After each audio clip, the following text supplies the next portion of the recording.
Welcome to Water Talk's coverage from WEFTEC 19, broadcasting live from Chicago, Illinois. WEFTEC, the Water Quality Event.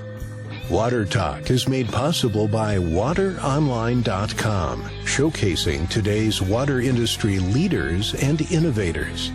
And now, here is your host, Todd Schnick.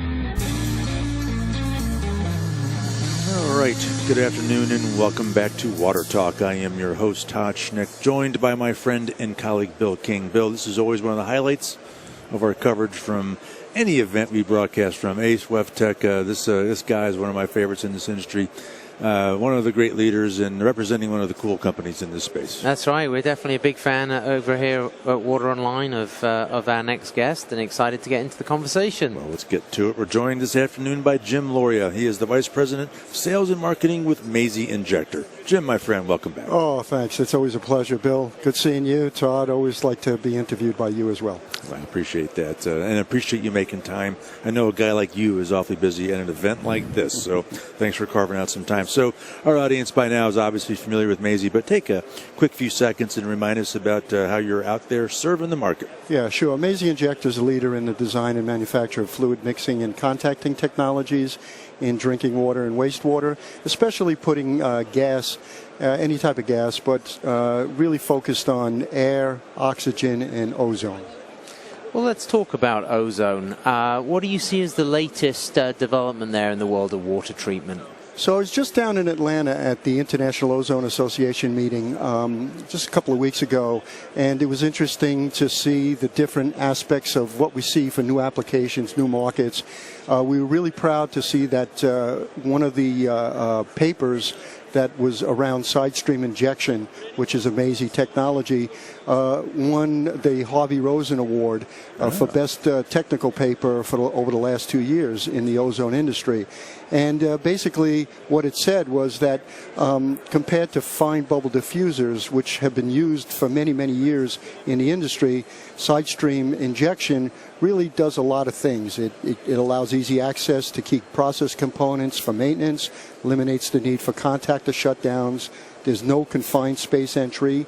And the fine bubble diffusers, they have a tendency to foul. They have a tendency for gasket failure. And then one of the biggest things that we've found with it, this has been discovered over some technical investigation, is that there's much less bromate formation. If you're treating high bromide water, we see that with side stream injection, you're getting almost a tenth of what you would get in bromate formation from the fine bubble diffusers. Can you walk us through some examples of where this technology is in play? Yeah, absolutely. So we had the opportunity when we were down in Atlanta to visit Gwinnett County's facilities. We took 2 tours. We took a tour of 2 of their drinking water plants, and then because their wastewater plant was under construction, with the aid of virtual reality, we took a virtual tour of their upcoming wastewater treatment plant. And all those different facilities have Mazzei technology. They use the side stream technology.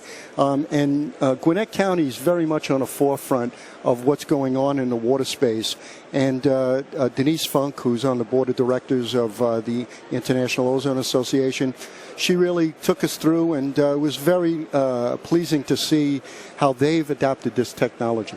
Well, I was, as it turns out, I was just in Gwinnett County not too long ago. That's in the heart of Metro Atlanta, so this is a big urban community. Is that typically where this technology is deployed, or is it can it be any type of municipality or utility? Any type of municipality that's doing wastewater treatment or drinking water treatment. The one thing that's good about it is because it's a compact system, you don't need as much area, footprint. So that's another advantage when you're using fine bubble diffusers. You need contactors, whereas with the Mazzei injection system, you can apply the technology in a pipeline or with a manifold in a smaller tank. Jim, I was interested. I think you said the words virtual tour. Can you explain that in a little bit more depth? Well, just basically we sat there, and instead of having a actual tour on site, they showed us from different angles where the installation of the equipment is, and so it was an interesting way to do it. We didn't have virtual goggles on or anything. Okay, No, all right. I was just basically what they call the virtual tour because we weren't on site. So nothing as sophisticated as it sounded. You know, everything's possible these days. You have to make sure. Okay, Exactly. good. Exactly. So, any other areas of growing concern when you're thinking about ozone? Yeah, so another one that was touched on while we were at the show was brought up by Dr. Saad Jassim. He's a consultant, and he's the incoming president of the International Ozone Association. And you probably heard about the issue around Toledo several years ago where the plant was almost shut down because of these toxic algal blooms, which basically they release toxins. In the case of Toledo, it was cyanotoxins from blue-green algae, which really isn't even algae, it's more of a bacteria. And we're seeing that more and more because what's happening in the world, we're living in a changing world. So water temperatures are getting hotter, so promotes growth of these algae. You've got more runoff, fertilizers running into receiving waters, which of course algae is a plant, so it goes crazy to start reproducing with this nutrient. And then as we have bigger storms, you have in bigger storm events, sewer overflows, again, more nutrients going into water, into the receiving bodies, and all this adds up to increasing the amount of these harmful algal blooms and creating problems for freshwater lakes and rivers like the Great Lakes, like with Lake Erie and Toledo, but also we're seeing things like red tides in the Arabian Gulf. And if you look at their systems, they have a lot of desalination systems. They're pulling most of their water from the Gulf there, seawater, and they're finding that while the reverse osmosis membranes that they're using are very good at removing the salt, they do not remove these toxins. So they're looking at ozone as a way to treat these these toxins, and ozone is being found to be the best way to treat it. And so Mazzei has just installed a system for the drinking water plants around Toledo area. We've got another one coming up in Collins Park. And then we're looking at working in Qatar to do some work to show how ozone can be used to help with their issues around these toxins created by the algae. Well, these harmful algal blooms do not seem to be going away. They seem to be increasing. How about ozone in the industrial space for water treatment? Yeah, so that's an interesting place. Previous to my career in the water industry, I was involved in the industrial minerals industry. I ran a couple of mining companies and a distribution company that sold industrial minerals.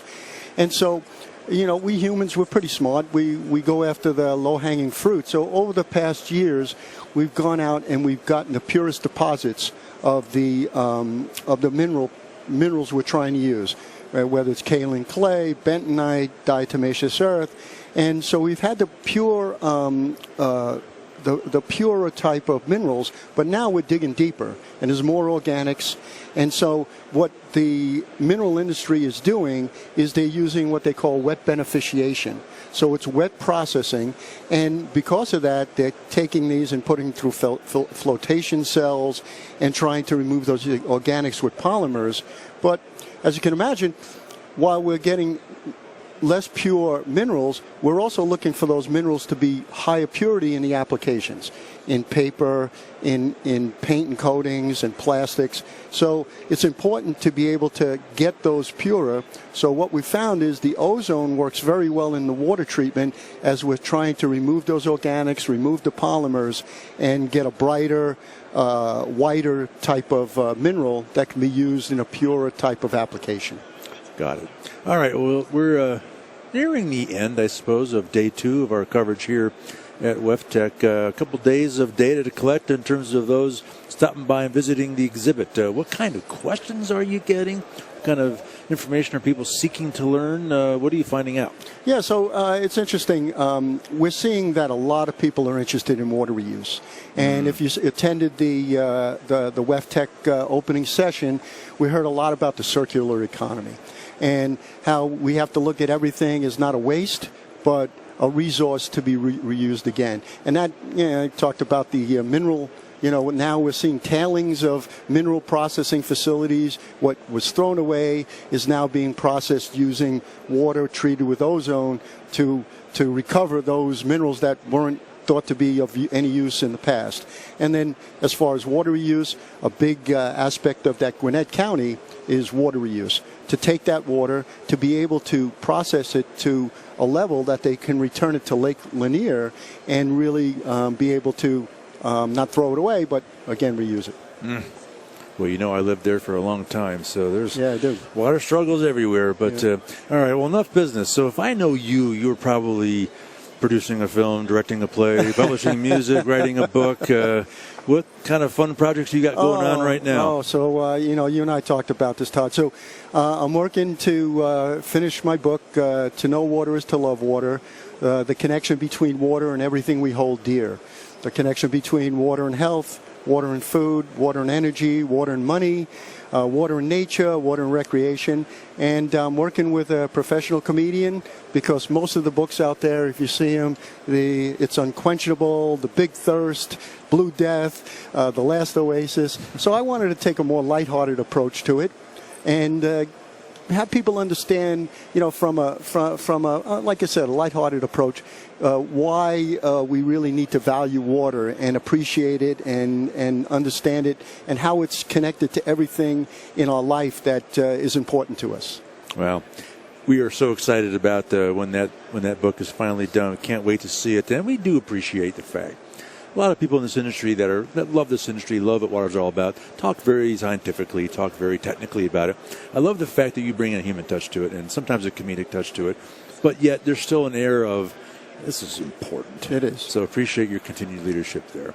All right. Well, so Jim, if anyone needs to connect with you or learn more about everything happening at Mazzei, where do they go? Sure. Well, you can reach us at the booth. We're at number 935 here at WEFTEC, or you can go onto our website, www.mazzei.net. And, of course, you can reach us on WaterOnline. We've got a storefront there, which has a lot of good information for us. Or you can contact me. It's J. Lauria at Mazzei.net. Jim Lauria, Vice President, Sales and Marketing with Mazzei Injector. Jim, my friend, as always, good to see you. Thanks for stopping by. Always a pleasure. Pleasure is always ours. All right, that's all the time we have for now. On behalf of all of us at Water Talk and Water Online, thanks for checking out today's broadcast. And you can find out more about us at wateronline.com.